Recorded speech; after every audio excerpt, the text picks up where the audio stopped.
Teniendo en cuenta que el tipo de investigación se realizó con datos cuantitativos en un pretest y un posttest, se realizaron las siguientes comparaciones.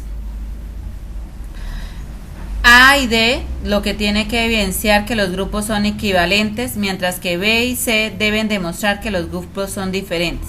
Para identificar si este es el caso, se realizó la prueba T para comparación de medias de grupos independientes, en el caso de A y B, y la prueba T para muestras relacionadas en C y D.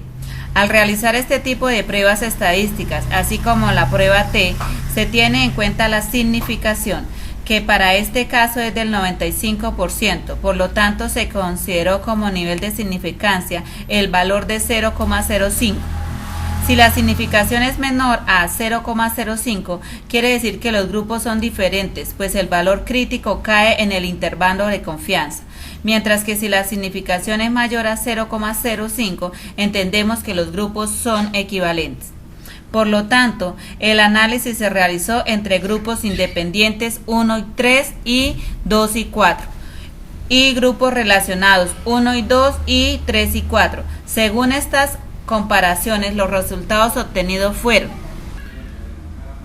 por lo anterior, los datos se analizaron así: datos intergrupos y datos intragrupos.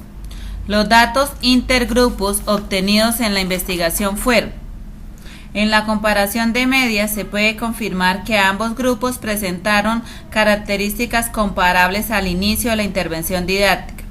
Es decir, la media de los grupos no presentó diferencias estadísticamente significativas, siendo que el valor de P para la significación en la prueba T arrojó un valor de 0,618. En el análisis estadístico de los grupos en el posttest, se pudo demostrar que la media obtenida en el posttest del grupo experimental es aparentemente superior a la media obtenida en el pretest. Este dato hace considerar la posibilidad de un impacto positivo de la intervención didáctica con la producción de stop motion hacia el cuidado y uso eficiente del agua por parte del grupo experimental. Lo anterior se ratifica mediante la aplicación de la prueba T en los grupos independientes con los datos del posttest, en donde el valor de P obtenido fue de 0,39, donde se demuestra que sí se lograron conocimientos, actitudes y acciones básicas hacia el cuidado y uso eficiente del agua en el grupo experimental en comparación con el grupo control. Al efectuar la prueba T para comparación de medias de los grupos experimental y control en el posttest, se encuentra un valor de P de 0,39, que nos señala una diferencia estadísticamente significativa entre ambos grupos, soportando evidencias a favor de la hipótesis de investigación en la que la intervención sí generó un cambio. Esta prueba para grupos independientes evaluó primero la equivalencia de variancias a través de la prueba de Levin. Teniendo en cuenta los datos descriptivos que se obtuvieron en los intragrupos, se puede evidenciar que sí se presentaron diferencias en el grupo experimental antes de la intervención didáctica y después de la misma, pues la media en el posttest es superior. Esto señala el progreso del grupo, reflejando diferencias sustanciales después de la intervención didáctica.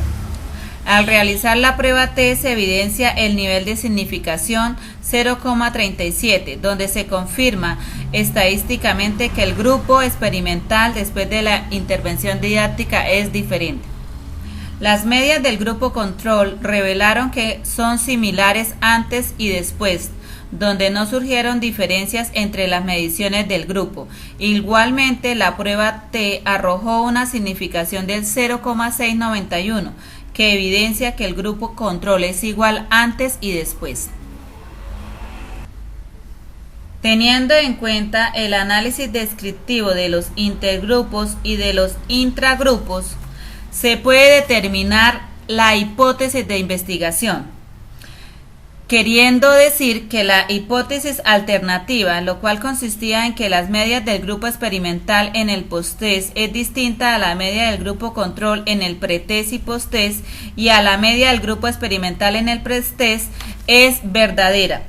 al determinar que la media del grupo experimental antes fue de 78,37 y después de 86,63 y el valor de significación fue de 0,37, donde se demostró que el grupo al finalizar la intervención didáctica es diferente.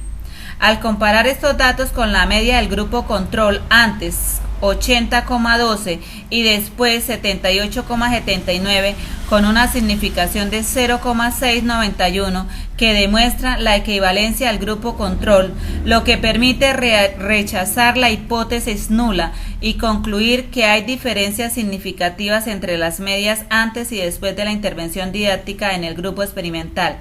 Es decir, se evidencia un cambio positivo en cuanto a conocimientos, actitudes y acciones positivas hacia el cuidado y uso eficiente del agua en el grupo que participó en la intervención de la producción del stop motion.